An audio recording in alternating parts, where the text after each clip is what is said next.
Hello students, welcome to victim study ways. और हमारा आजकल ब्रायोफाइट की सीरीज़ चल रही है। ब्रायोफाइट की सीरीज़ में हमने लिवोवर्ट में मार्केंशियल ऑर्डर के दो मेंबर्स रिक्सिया एंड मार्केंशिया को फुल ऑन स्टडी कर लिया है।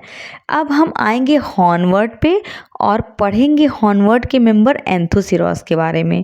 तो आज एंथोसिरोस का पहला लेक्चर है और ये 4 लेक्चर्स चलेंगे और ये पूरा फिनिश हो जाएगा। आज के लेक्चर में हम इसका सिस्टमैटिक पोजीशन और गैमेटोफाइट का मॉर्फोलॉजी और एनाटॉमी देखेंगे। तो आइए शुरू करते हैं।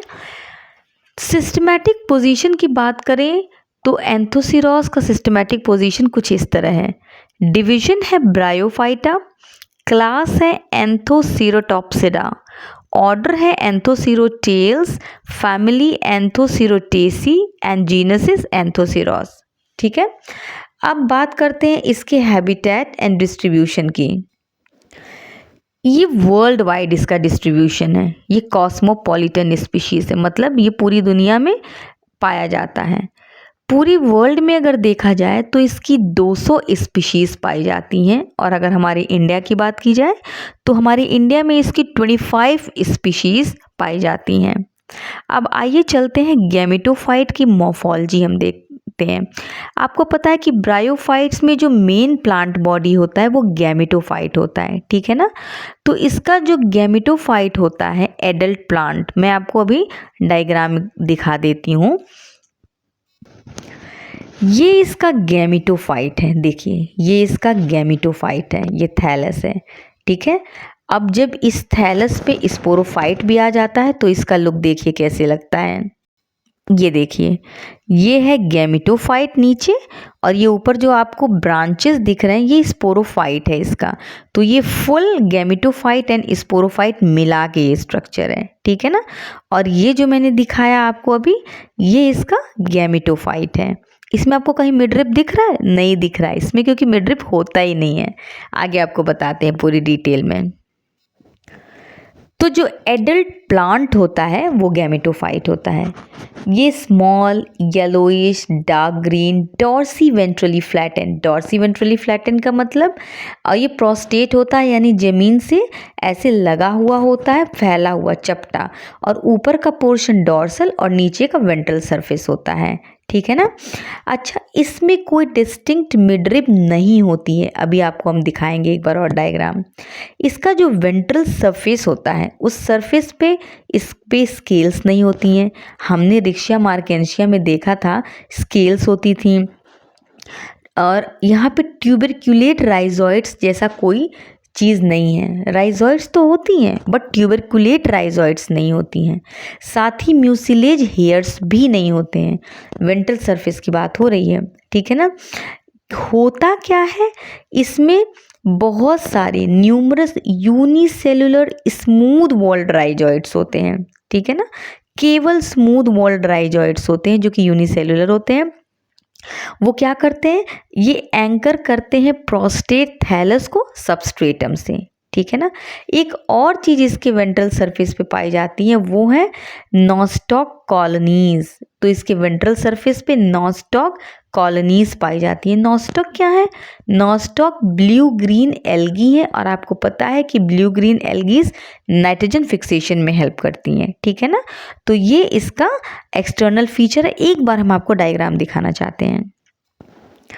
ये देखिए, इस पे कोई मिडरिप दिख रहा है? कोई मिडरिप नहीं है। तो याद रखिएगा, ये इंपॉर्टेंट कैरेक्टरिस्टिक फीचर है कि इसमें मिडरिप नहीं होती हैं। एंथोसिरोस यानी हॉर्नवर्ट में मिडरिप नहीं होती हैं। एमसीक्यू में आता है ये क्वेश्चन। इसमें जो वेंट्रल सरफेस है, ये वेंट्रल सरफेस देखिए, राइजोइड दिख रही है ना, तो इसमें सिर्फ और सिर्फ राइजोइड होती है, वो भी स्मूथ वॉल्ड। एमसीक्यू क्वेश्चन है ये कि इसमें पैक्ड या ट्यूबरकुलेट राइजोइड एब्सेंट होता है, इसमें स्मूथ वॉल्ड राइजोइड होते हैं, इसमें स्केल्स एब्सेंट होती हैं, म्यूसिलेज हेयर एब्सेंट होती हैं, ठीक है ना। और इसके वेंट्रल सरफेस पे ये देखिए थैलस का टीएस हम आपको दिखा रहे हैं। इसके वेंट्रल सरफेस पे ये एल्गल फिलामेंट दिख रहे हैं ना, नॉस्टक कॉलोनीज, ये नॉस्टक कॉलोनीज पाई जाती हैं। नॉस्टक कॉलोनीज का क्या काम है? क्यों यहाँ पे हैं, क्या रिलेशनशिप है एंथोसिरोस से, ये हम आगे आपको बताते हैं, ठीक है ना। तो ये इसका एक्सटर्नल फीचर हो गया। अब आगे इंटरनल फीचर देखते हैं। इंटरनल फीचर मैं डायग्राम दिखाऊंगी तो आपको बहुत अच्छा समझ में आ जाएगा। पहले ये नोट्स में एक बार आपको पढ़ के सुना दूं। नो टिश्यू डिफरेंशिएशन, कोई एसिमिलेटरी या स्टोरेज रीजन नहीं पाया जाता है।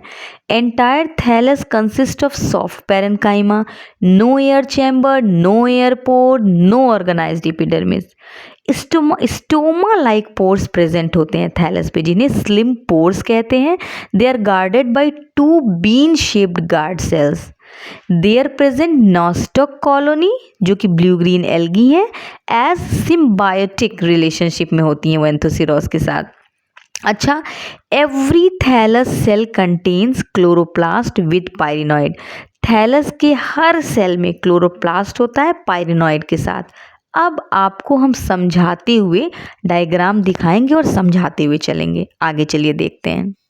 ये देखिए, अगर हम टीयर्स ऑफ थैलस लें, ये देखिए, जैसा कि हमने रिक्शिया मार्केंशिया में देखा था कि वहाँ पे टिश्यू डिफरेंशिएशन था, वहाँ पे स्टोरेज जोन था, वहाँ पे फोटोसिंथेटिक जोन था। यहाँ कुछ दिख रहा है ऐसा? ऐसा कुछ नहीं है।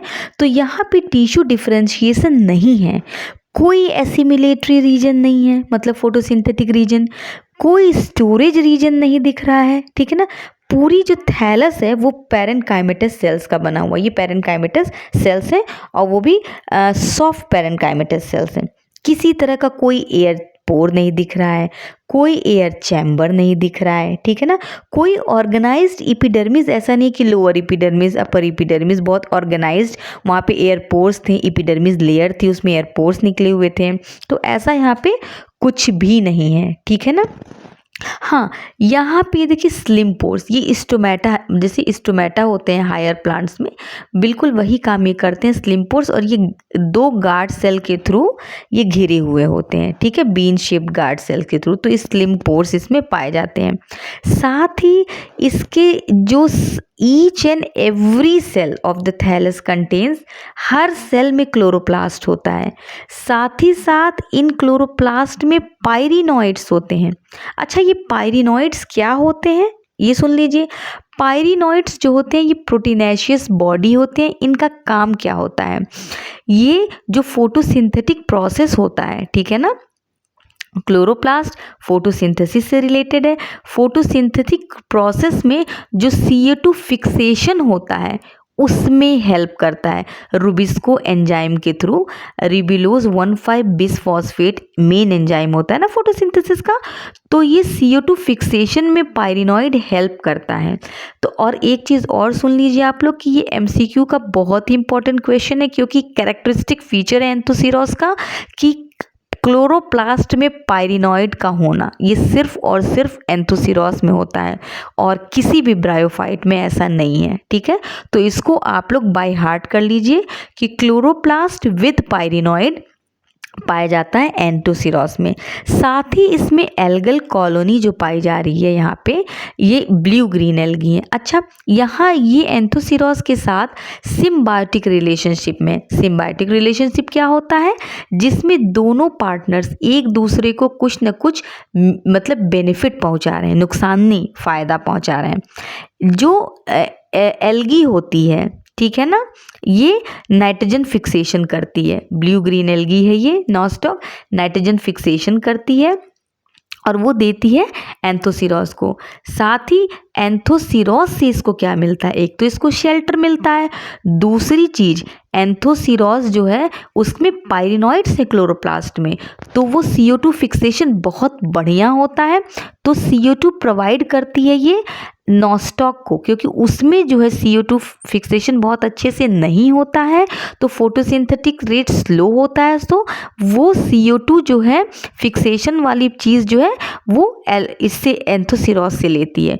तो इस तरह ये सिम्बायोटिक रिलेशनशिप में होते हैं एल्गी और एंथोसिरोस। तो ठीक है ना, ये इसका इंटरनल स्ट्रक्चर है। और यहाँ पे इस गैमेटोफाइट की मॉर्फोलॉजी और एनाटॉमी कंप्लीट हुई। हम अगले वीडियो में मिलेंगे वेजिटेटिव रिप्रोडक्शन के साथ।